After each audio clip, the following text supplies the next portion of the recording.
Hey guys, and welcome to another recent viewing video. And I just got a chance to watch the movie called Trainwreck, starring Amy Schumer and Bill Hader and Brie Larson and a bunch of other people, including some interesting people from like the sports world, like LeBron James, Amari Stoudemire, and John Cena, John Cena of all people. But this movie was very interesting to me. Now, I had to say, when I saw the previews for this movie about the previews didn't really tell me much of what it was about. Just a lady who was had a lot of relationships that were mostly just about the sex and had very little legs to stand on in terms of longevity and whatnot, and she had no desire to have a long-term relationship, and she just wanted to live the life that she had. And then she met a guy who changed all that, and she had to deal with that new thing in her world. I'm just now thinking to myself, man, it sounds a whole lot like a million other movies that have been out in the past, but every time in those movies, it was the guy who was the focal point of it. It was the guy who was always sleeping around all the time and never having a full relationship of any sort until he meets that one person who's the right one. So it is kind of cool how this movie kind of flips it and deals with it from another perspective. Now, as far as the storyline of the movie and stuff goes, for me it was decent. But for me also, the movie was always just going to be about a couple of different things. One, I just wanted to laugh. I just wanted something humorous that I could watch. And two, I wanted a good first opportunity to see Amy Schumer in action. Amy Schumer has been a somewhat polarizing figure, in my opinion, in Hollywood and whatnot the last few years because of, I guess, just because she's a lady and she's strong-willed and she's intelligent and I consider her to be quite attractive, but she doesn't seem to live up to the aesthetic that most people would, I guess, hold someone like her up to, of being hot and being skinny or being voluptuous in a certain way, of being a Kate Upton or a Victoria's Secret supermodel. And because she has the audacity to be a woman who displays her sexuality in her humor, in her movies, in her roles, but she doesn't fit all that aesthetic that I just mentioned, and like, how dare her? I don't know, there was just something super appealing in my mind just to check this lady out because of how she was sort of like trying to buck the trends in Hollywood these days. So I just wanted to know a little bit more about her, and I just wanted to have a good time and have some laughs. Did I? Well, the answer is yes. The movie itself, like a lot of movies I've watched here lately, it stumbled out the gates. It seemed really weird. I don't know if it was the pacing, the writing, if it was the way the characters were introduced. But the first, I don't know, 20 minutes of the movie was rough, in my opinion. But then it leveled out and it started to hit its stride. At first, my initial impression of Amy Schumer and her comedy and stuff was also a bit of a head scratcher. It was like, I'm not really getting these jokes. I'm not really getting this humor.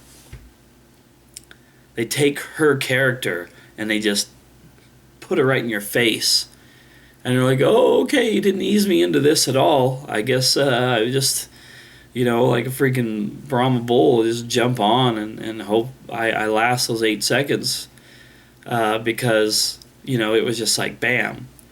So once I had got conditioned to how she was and who she was, um, it was a whole lot better. Like I could grasp what was going on, and because they throttled us with her character's behavior and her frame of mind so much in the beginning, it was really easy to kind of catch on to those moments when she was starting to change her ways and her feelings. When she starts dating Bill Hader's character, who's like a sports doctor, who the magazine that she's working for, another person wanted to do an article on this guy and kind of create a link to sports talent that they could maybe do stuff with in the future.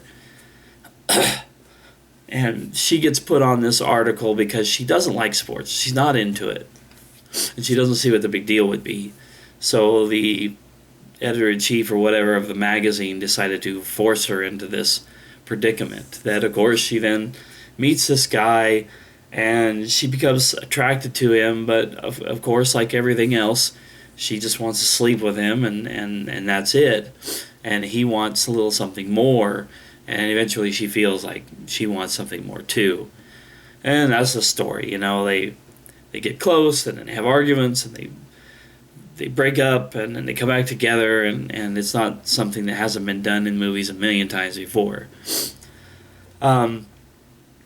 As I said before, her humor in the beginning of the movie threw me for a loop, but I started to slide into the groove a little bit, and I liked, you know, her humor, at least as it was being delivered from this character that she had created in this movie. But my favorite parts of the movie, the ones that gave me the biggest laughs, all involved the sports celebrities who were included in this movie.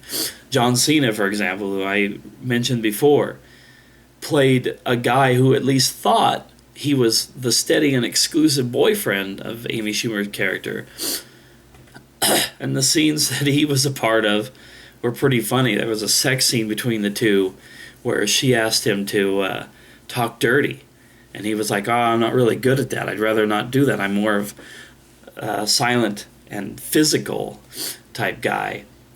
But she begged of him, and so he came up with a bunch of crazy stuff that were both, you know, suggestive and just over the top and hilarious. And it was cool to see that side of John Cena.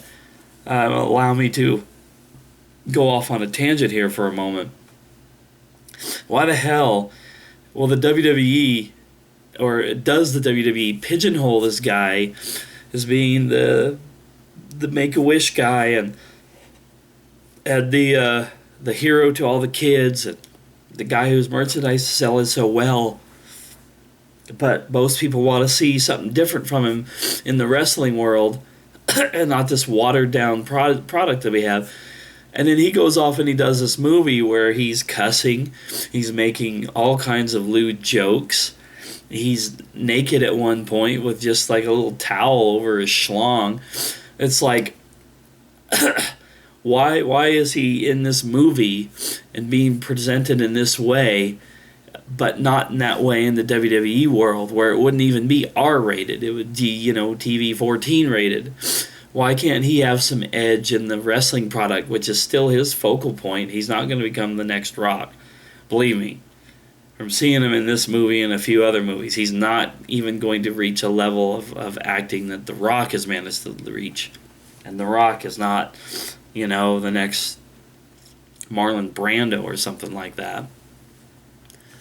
But it was really cool to see John Cena in that light, and his couple of sections in the movie were pretty hilarious.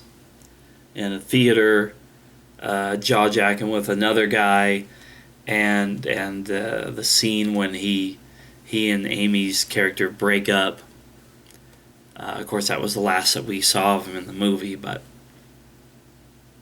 also all the scenes with LeBron James, who was, you know, Bill Hader's doctor character was LeBron's doctor in this movie, and they were friends, and so LeBron is kind of like watching his friend, watching out for his friend in this relationship, and Amari Stoudemire when he goes to get surgery done on him, as Tony Romo pops up at one point. Like, there were just a bunch of these little cameos with sports stars that produced, in my opinion, some of the best laughs of the movie. Colin Quinn played Amy Schumer's dad. Brie Larson played her sister. They bumped heads and struggled a lot. It was a really weird dynamic in the family. The movie opens with Colin Quinn talking to his 9 and 5-year-old daughters, saying that he and their mom are going to be splitting up and getting a divorce, and he has his funny way of explaining to them why that's happening, involving their dolls and being able to play with other dolls and getting tired of a doll, so you move to another one, all that kind of stuff. And so what I got the idea of was that both of the girls were going to grow up with the mantra that he was repeating at the end of it. Monogamy is not good, or something like that. And yeah, I thought that both of them were going to be that way. Instead, they jump ahead. Amy Schumer's that way. Brie Larson's character is not so much. Amy Schumer's character is very pro-dad. And Brie Larson's character is very anti-dad and very pro-mom, their mom had passed away in the years between the scene at the beginning and the present day. And they made it sound like the younger daughter was very spiteful against her dad, and her older sister, Amy Schumer's character, still really loved dad. And then, spoilers and all that kind of stuff, but Colin Quinn's character as the dad dies like halfway through the movie or whatever, and there's a really touching scene where she gives a eulogy at his funeral, and it was a good scene. But every time you turn around, it would be like sister is against dad, and then sister's there for dad, and then sister's pissed off at her sister because of her sister defending dad. It was really strange. It just felt like some of the plot elements of this movie were afterthoughts, even though there was lots of potential. I don't know. It was the movie was funny at times. It had some great things involving those sports star cameos I mentioned. Schumer was really, really good in it. Sorry, I try to stifle that yawn this whole time. It's late. Brie Larson was good. I mean, most of the people were really, really good at what they were doing. Bill Hader was probably my biggest weak point in the movie as the male love interest in this story. Bill Hader just has a weird look to him, and he looks like somebody who is dressed up to look like an odd person, and yet you realize, no, that's just the way that he looks. His eyes, his hair, just there's something weird about him. It was really hard. I like the guy, but it was really hard to look at him in this movie and think to myself, yeah, he's this sports doctor who is going to change Amy Schumer's entire life and make her fall in love. I'm still trying to think of actors who I think would have fit in that role better, and it's just hard. One thought that I had, although Bill Hader probably just looks a little bit older, and they would maybe, I guess, wanted him to, but I think Andy Samberg would have been a relatively good choice. I don't know why I'm pulling out of the Saturday Night Live pool, but maybe just someone like an Andy Samberg, maybe the guy who, I can't think now, the guy who played MacGruber, I can't think of his name. He might not have been so bad for it. But it's alright. I mean, I'm not in charge of that kind of stuff. Bill Hader won the role. He did a serviceable job, but I just think somebody a little more believable in there would have tightened the ship up a little bit. Anyway, yeah, that's just my thoughts on Trainwreck. I thought it was a good movie. Voodoo rated it 3.5 out of 5 stars. It was not a bad movie, and it was not the funniest thing I've ever seen. Didn't revolutionize anything. I'm into Amy Schumer. I keep talking myself in and out of buying the seasons of her show Inside Amy Schumer that are out there, which is the first 3 seasons now. But I may have to go ahead and just do that after seeing this movie, because she showed a lot of aspects to herself that I didn't really know was there. The humor, I figured it would be there, but the acting chops was pretty cool. The story in this movie could have used a little work, a little tightening around the edges, or something like that. Just that, and a different choice for the role of the Doctor might have made this like one of the funniest movies I've seen in a long time. Something that would have just set a little bit better with me at the end of the day. But anyway, yeah, so like I said, that's my thoughts on Trainwreck. It's worth a look. So anyway, thank you for watching and listening to me as my voice sounds like it's going to go away anytime. And I'll see you next time.